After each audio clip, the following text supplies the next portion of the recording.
পর্ব 541। আদ্রিতার কিডন্যাপ। কি বললেন আপনি? অমিত মল্লিক? অমিত মল্লিককে আটকে রেখেছে? মল্লিক পরিবারকে ধ্বংস করতে চাও তোমরা? বিলাসের কথা শুনে পৃথার মাথা ঘুরতে শুরু করলো। পৃথা কথাটা বেশ চিৎকার করে বলে ওঠায় বিলাস এক মুহূর্ত থমকে জিজ্ঞেস করলো, হ্যাঁ কেন, কোনো প্রবলেম আছে?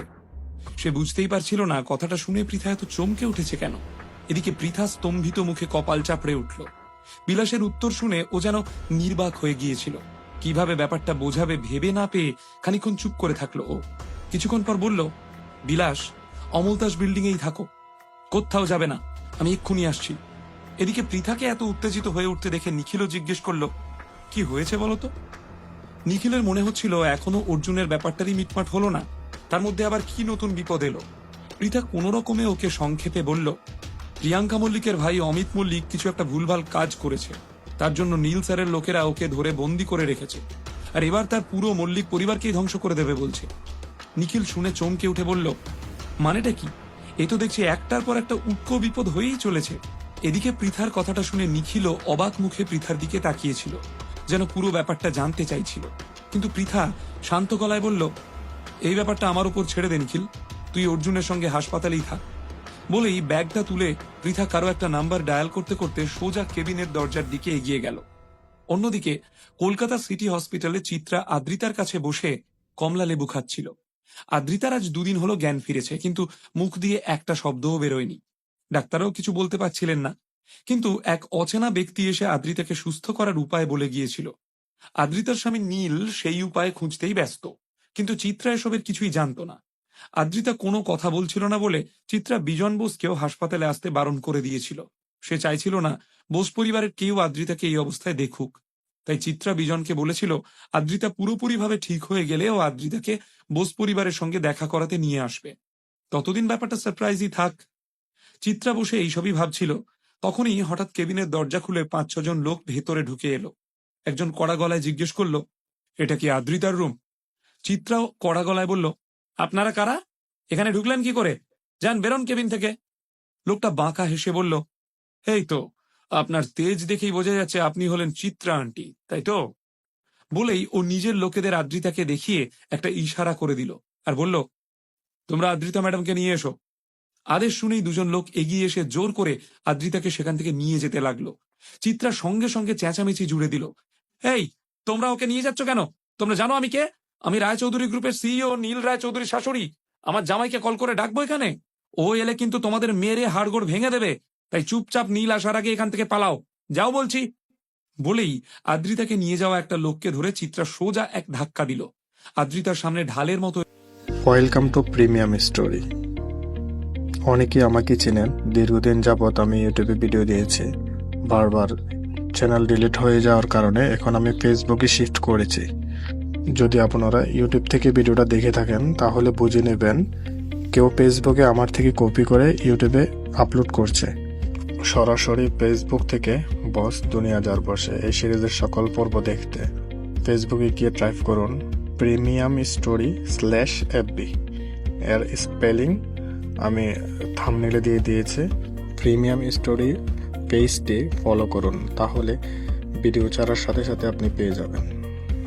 ধন্যবাদ সাথে থাকার জন্য।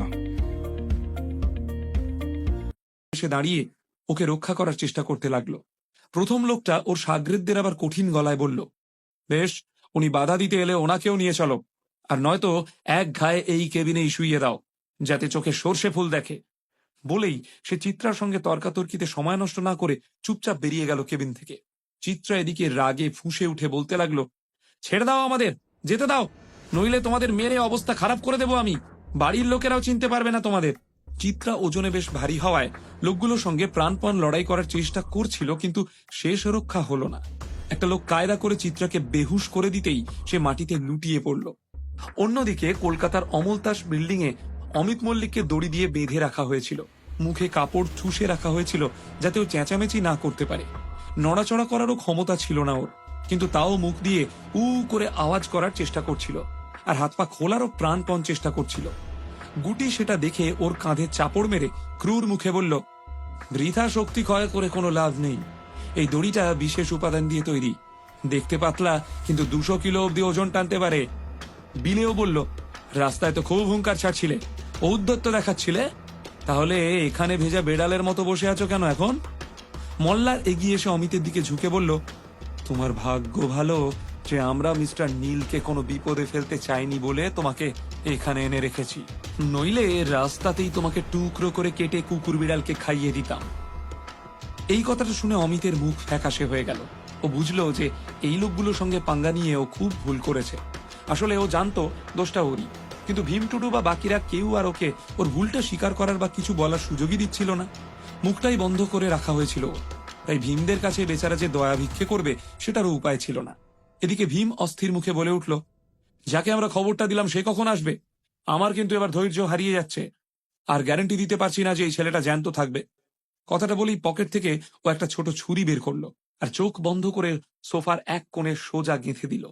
ছুরিটা সোফাটাকে চিরে ভেতরের ফোম বের করে দিয়েছিল।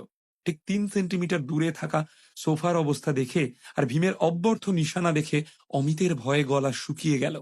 ও ভাবল, সোফার জায়গায় ছুরিটা এরপর ওর বুকে গাঁথলে কি অবস্থা হবে। ভেবে তো ভয়ে ওর প্রায় জামা কাপড় ভিজিয়ে ফেলার অবস্থা। গলা দিয়ে আর টু শব্দ বের করার সাহস হচ্ছিল না। ঠিক তখনই মানালি, রম্ভা এবং বাকি মেয়েরা বিল্ডিং এর ভেতরে ঢুকে এলো। মানালি খুশি হয়ে বলল, যারা আমাদের বাইরে থেকে ঘিরে রেখেছিল এতক্ষণে তারা চলে গেছে। বিলাস এক কোণে চুপচাপ বসে সবটা শুনছিল। ওদের মাঝে কথা বলার বা ওদেরকে কোনো আদেশ করার অধিকার ওর ছিল না। এদিকে ভীম এই সময় বলে উঠল, আচ্ছা, এই ছেলেটাকে তুলে নিয়ে গিয়ে মাঝ রাস্তায় ফেলে এলে কেমন হয়? একেবারে ওর খেল খতম করে দিই, তারপর আবার কেনাকাটা করতে যাব, কেমন? কথাটা বলেই ও দ্রুত সোফা থেকে ছুরিটা তুলে অমিতের চুলের মুঠি ধরে বাইরে ছেঁচড়ে নিয়ে যেতে লাগলো। ভয়ে ফ্যাকাশে মুখে অমিত মুখ দিয়ে আবার উ করে আওয়াজ করতে লাগলো। ভীমের হাতে ছুরিটা দেখে ও বারবার না বুঝিয়ে মাথা নাড়ছিল আর কিছু একটা বলার চেষ্টা করছিল। ওর পা কাঁপছিল, আতঙ্কে এবার সত্যিও প্যান্ট ভিজিয়ে ফেলেছিল। সেটা দেখে ভীম ঘেন্নায় ছিটকে গিয়ে বলল, ধুর বাবা, সেই এই ছেলেটা তো একেবারে ফালতু, জামা কাপড় নোংরা করে ফেলেছে, এখন অব্দি কিছু করলামই না আর ওর ভয়ে হাল খারাপ হয়ে গেল।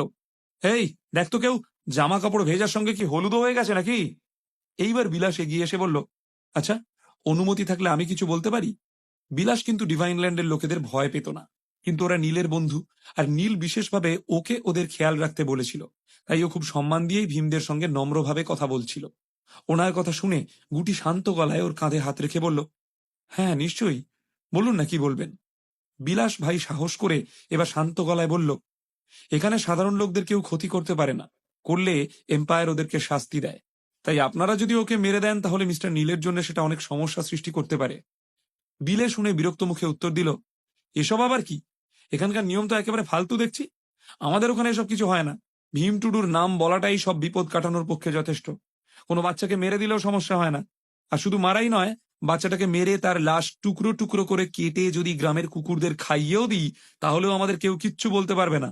আমরা খোলা ষাঁড়ের মতো যেখানে যা খুশি করতে পারি। কথাটা শুনে অমিতের চোখ ছানা বড়া হয়ে গিয়েছিল। ও ওদের জিজ্ঞেস করতে চাইছিল, দাদা, আপনারা কোথা থেকে এসেছেন? আপনারা কি সত্যি নিজের দেশের ডাকাত? সেখানে কি যে কোনো পরিবারকে আপনারা মেরে ফেলতে পারেন? গুটিও হতাশ গম্ভীর মুখে বলল, আপনার কথাগুলো বেশ সোজা সাপটা এবং যুক্তিসঙ্গত, তবে মানতে হবে এখানে নিয়ম নীতির বালাই বড্ড বেশি। আসলে ভীমদের এই শহুরে জীবন খুব ভালো লাগছিল, কিন্তু এখানকার নিয়ম নীতি ওরা খুব একটা ভালো জানতো না। এই যেমন রাস্তা পেরোনোর সময় সবুজ আর লাল ট্রাফিক সিগন্যাল খেয়াল রাখতে হয়, সেটা ওদের জানা ছিল না। ওরা সবাই ছিল কাল্টিভেটর। গাড়ি এগিয়ে এলেও ভয় ডর না পেয়েই ওরা রাস্তা দিয়ে গটগটিয়ে এগিয়ে যাচ্ছিল, কারণ ওদের ডিভাইন ল্যান্ডে কোনো গাড়িই ছিল না। শুধু লম্বা চওড়া রাস্তা ছিল, কেউ শুয়ে গড়িয়ে রাস্তা পেরোলেও কেউ কিছু বলতো না। এদিকে ভীম আচমকা কিছু একটা শুনে কড়া গলায় বলে উঠল, কে ওখানে? আর কথাটা বলেই হাতে ছুরিটা ধরে সোজা দরজার দিকে স্থির দৃষ্টিতে তাকিয়ে রইল। ওকে দেখে মনে হচ্ছিল এক্ষুনি কারোর ওপর ঝাঁপিয়ে পড়লে ও তাকে ছিন্ন ভিন্ন করে দিতে পারে। ওকে দেখে বিলাসেরই গায়ে কাঁটা দিয়ে উঠছিল। ভীমকে দেখে ও বুঝতে পারছিল ওর শক্তির লেভেল নীলের থেকে মাত্র 1 লেভেল নিচে, তাই ও চাইলেও ভীমের মোকাবিলা করতে পারবে না। ভীমকে দেখে তাই অবাক হয়ে মনে মনে ভাবল, ছেলেটি কি সত্যিই এতই শক্তিশালী? এদিকে হল ঘরে দাঁড়ানো সবার চোখই এই মুহূর্তে দরজার দিকে স্থির নিবদ্ধ ছিল। তখনই পৃথা দুহাত সারেন্ডারের ভঙ্গিতে উপরে তুলে এগিয়ে এসে বলে উঠল, আপনাদের ঘাবড়ানোর কোনো দরকার নেই। আমার নাম পৃথা, আমি মিস্টার নীলের সঙ্গে কাজ করি। আমি এর আগেও আপনাদের কাপড় জামাগুলো দিতে এখানে এসেছি। বিলাসও বলল, এবার প্লিজ ছুরিটা নিচে নেওয়ান আপনি। উনি মিস পৃথা, ওনাকেই তো আমি কল করে ডাকলাম। ভীম এবার ছুরিটা সরিয়ে রেখে শান্ত গলায় বলল, আপনি এখানে কি করছেন? মিস্টার নীল তো এখানে নেই। পৃথা বলল, আসলে আমি এখানে অমিত মল্লিকের ব্যাপারে কথা বলতে এসেছি। কথাটা শুনে ভীম সহ বাকিরা একে অপরের দিকে তাকালো। এক ধাক্কা দিয়ে অমিত মল্লিককে পৃথার সামনে ঠেলে দিল, যাতে পৃথা ভালো করে দেখতে পায় ওর অবস্থাটা কি। তারপর কড়া গলায় বলে উঠল, এখনো বেঁচে আছে, তাই চিন্তার কিছু নেই। তবে এর জন্য আপনি কেন এখানে এসেছেন? এদিকে পৃথাকে দেখে অমিত যেন একটা আশার আলো দেখতে পেয়েছিল। হাত পা ছুঁড়ে ও আবার মুখ দিয়ে আওয়াজটা করতে লাগলো। বিলে সেটা দেখে ওর পেটের ওপর পা রেখে বলল, এত আওয়াজ করছিস কি? মুখ খুললে সত্যি কথা বলবি? এদিকে গুটি সন্দিগ্ধ মুখে পৃথাকে জিজ্ঞেস করলো, আচ্ছা, আপনি সত্যি করে বলুন তো, ওর জন্যই এখানে এসেছেন, নাকি অন্য কোনো উদ্দেশ্য আছে? পৃথা এবার অমিতের দিকে তাকিয়ে দেখলো মার খেয়ে ওর মুখ ফুলে গেছে, আর এক দুটো ঘুষি খেলে মুখ ফেটে রক্ত বেরোবে। ওর হাল দেখে পৃথার খারাপ লাগলো খুব। তাই ভীমদের শান্তভাবে বোঝানোর চেষ্টা করে বলল, ওর জন্যই এসেছি। এটা বলতে এসেছি যে ওর ক্ষতি আপনারা করতে পারেন না, কারণ ওর দিদিও মিস্টার নীলের জন্যই কাজ করে। কথাটা শুনে ডিভাইন ল্যান্ডের লোকেরা কি এবার অমিতকে ছেড়ে দেবে? নীল এই ব্যাপারে জানলে ডিভাইন ল্যান্ডের লোকদের কি শাস্তি দেবে? আদ্রিতাকে কিডন্যাপ করলো কারা? ওর কিডন্যাপিং এর কথা জেনে নীলের কি হাল হবে?